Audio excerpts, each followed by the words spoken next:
So the first 30 days of your recovery can set you off on the right path or the wrong path, as I found out after trying to heal for many years. So if you've recently become chronically ill or you're just starting over, in this video I'm going to share with you everything that I learned about what I should have done in those first 30 days. If you want to know more about my path to wellness, make sure you check out my healing video after this one. I've put a link in the description. So the first 30 days is really about building positive habits and building a lifestyle that you can stick to, because consistency is really the key, not chopping and changing from one fad or short-term fix to the next. Everything you'll be doing to heal really is about bringing balance into your life, into your body, and into your mind. So I'm going to go through a lot of really basic things that you can do in the first 30 days to make sure that you're on the right track. And it's really key you remember that slow and steady is the name of the game. So for you, if this is the first 30, the first 60, or the first 90 days, that's okay. Take it at your own pace. The important thing at the beginning is that we create a foundation and something that you can build on over time. It's really about easing into things rather than pushing yourself to do everything at once. So the first thing I do, because it's going to save you a lot of heartache, time and money, is really to understand what healing is about. Because knowing what you need to do in order to heal can often feel really overwhelming.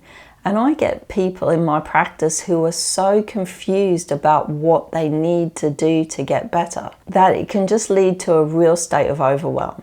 So the easiest way to think about the choices that you have in terms of what you bring into your recovery are that you're looking for things that either support your body or remove burdens from your body. And that healing is about healing you, and that is the body, the mind, and the spirit. So the chemicals in our homes and body products can be really problematic for our health, and particularly one that's in a state of chronic illness. For me, this was one of the most challenging and overwhelming things that I had to do in order to heal. And yet if I'd broken it down into steps, I'd have found it much easier. So what I'd say in the first 30 days is just get rid of the things that you can. Things like air fresheners that you're not reliant upon, because they tend to be really toxic. And look at things that you put on your body and makeup and toothpaste and things. So look at your water quality, and I would say this is probably your number one priority. And get yourself a decent water filter. There are some cheaper options if you can't afford a Berkey filter or something like that at the moment. We don't get told is that a lot of our exposure to things like chlorine is through our bath water. So if you're able to get a shower filter, that will also be helpful for you. Now these things you can build on depending on what your health condition entails. But the main thing to understand in the first 30 days is you don't have to do everything at once. Everything that you do puts you a step closer to cleaning out the toxins in your home. And just start where it feels right for you, and over time you will start to eliminate more and more toxins. So I'm planning to do a video on how I remove the toxins from my home. If that's interesting for you, make sure you subscribe and hit the notification. So one of the most common things that people tell me about why they're not going to work on their emotional health is that they want to get their diet sorted out first. And don't get me wrong, we need to support our bodies and give them the right nutrition. But none of that matters. You might as well be eating battery fluid if your emotions are all over the place. So maybe you're afraid of where your health is taking you. That was me. I was in a very stressful job and I lived in a state of fear of where my health was taking me. And the more anxious I got, the worse I felt. Or perhaps you've had a major stressor, or you've got lots of trauma, or you could have limiting beliefs about your ability to heal. And these feelings and experiences can really be kerosene on the chronic illness fire.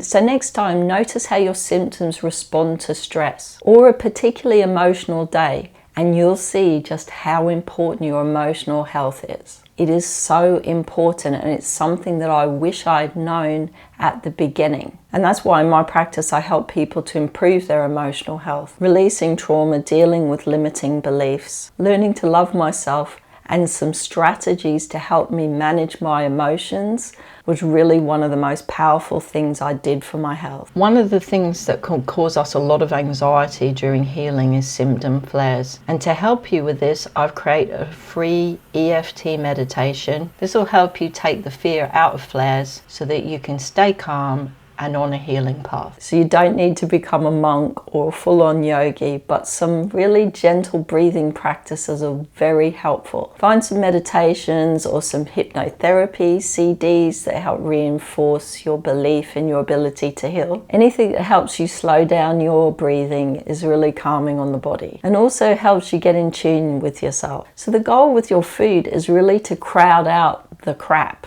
foods that burden our bodies, and bring in more foods that support our bodies. And of course, the most healing foods are fruits and vegetables. And how much fruit and vegetables you bring into your diet is really dependent upon where you are with your diet currently. So if you're coming from a SAD diet, probably the first 30 days should be looking for recipes and ways to incorporate more fruits and vegetables in, and slowly increase your fruit and vegetable intake. And if you're coming from quite a restrictive diet or allergies or sensitivities, maybe you need some help to do that. So the best eating plan that I found for my health was medical medium. But before starting medical medium, I'd already been a vegan for some time, but I still eased into it. Don't go crazy in your first 30 days and completely change your diet, because that's going to be a big shock on your body. So once you get the diet down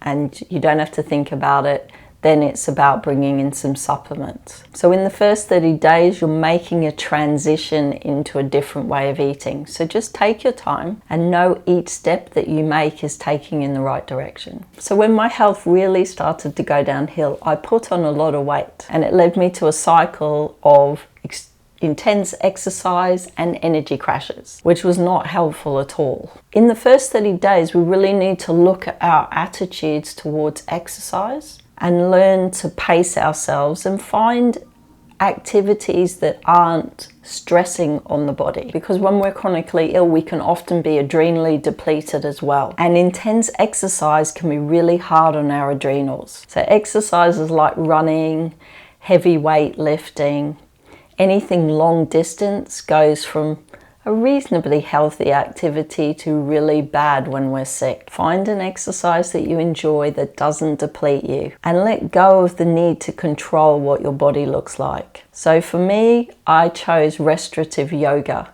And I've put a link in the description for a playlist from Sarah Beth Yoga, who I absolutely loved while I was in recovery. And I still do some of her yoga practices today. And it really helped me to stretch out my sore muscles and made me feel cared for. And gentle rebounding, which supported my lymphatic system. So one of my favorite ways to support myself during my recovery was Epsom salt baths. I still have them a couple of times a week now. I really enjoyed the boost of magnesium I got while I was soaking in the tub, and I found them really helpful for my sleep. And if soaking in the tub isn't your bag, you could try things like infrared saunas or body brushing or magnesium foot soaks or massages. Something that is relaxing on your body that you can include that doesn't take a lot of effort. So which of these things will you introduce in the first 30 days? And if you're already on your way to recovery, what have you been including that you found really helpful? The things that you share might help somebody else. Sometimes we can't do everything on our own, and finding the right practitioner is really key. So if you need some help with that, make sure you check out this video. Thanks so much for watching, and I'll see you on the next one. Bye.